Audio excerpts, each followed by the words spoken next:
ये reel scroll करने से तुम्हारी जिंदगी में कुछ नहीं बदलने वाला है, लेकिन शायद इस रील से तुम्हारी थोड़ी मदद हो जाए, इसलिए इसको लास्ट तक देखना। हम में से ज्यादातर लोग अपनी जिंदगी की प्रॉब्लम्स कभी सॉल्व नहीं कर पाते, क्योंकि सबकॉन्शियसली हम इस उम्मीद में रहते हैं कि कोई चमत्कार हो जाएगा, कोई हमको बचाने आ जाएगा, सब कुछ नसीब के भरोसे होता है। लेकिन सच ये है कि तुम्हारी जिंदगी तुम्हारे अलावा और कोई ठीक नहीं कर सकता। And this is not philosophy, this is deep practical psychology. And let me tell you how.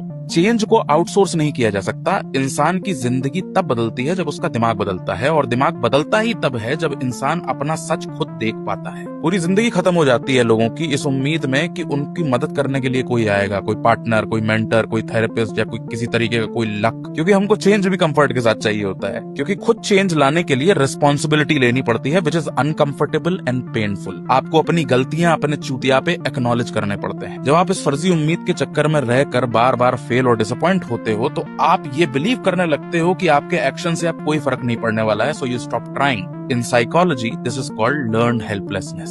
But nobody in the world can rescue you if you don't rescue yourself. और उस रेस्क्यू का पहला स्टेप है self awareness या radical self honesty. अपनी situation को admit करके अपने आप से सवाल पूछना, Where am I actually fucking up? What am I avoiding? What is in my control right now from where I am? What is the immediate step that I can take? ज्यादातर लोग अपने आप से कभी ये सवाल नहीं पूछते, क्योंकि उनको टनल के लास्ट में कोई लाइट ही नहीं दिख रही होती। तो उनको लगता है कि लाइट है ही नहीं। और प्रॉब्लम ये नहीं है कि टनल के एंड पर लाइट नहीं दिख रही। प्रॉब्लम ये है कि जब तक लाइट दिखेगी नहीं तब तक तुम चलना शुरू नहीं करते। तो तुम्हें गारंटी चाहिए। But the fact is life is not a straight tunnel, it is curved, bent at multiple points, and that's why at any given time आपको सिर्फ 5 मीटर आगे का ही दिखेगा। अब इसका ये मतलब बिल्कुल नहीं है कि आप किसी से मदद नहीं मांग सकते, मदद तो सबको चाहिए ही होती है। But here is the psychology of help. लोग आपकी मदद करने से पहले आपको इवेल्युएट करते हैं। First they look for coherence. Are you already in the momentum to help yourself or not? कोई भी इंसान ऐसी कहानी में टाइम, पैसा या एनर्जी नहीं लगाना चाहता है जो आगे बढ़ ही नहीं रही हो। इसीलिए लोग भिखारियों की मदद करने से कतराते हैं, क्योंकि उनको पता है कि उनकी हेल्प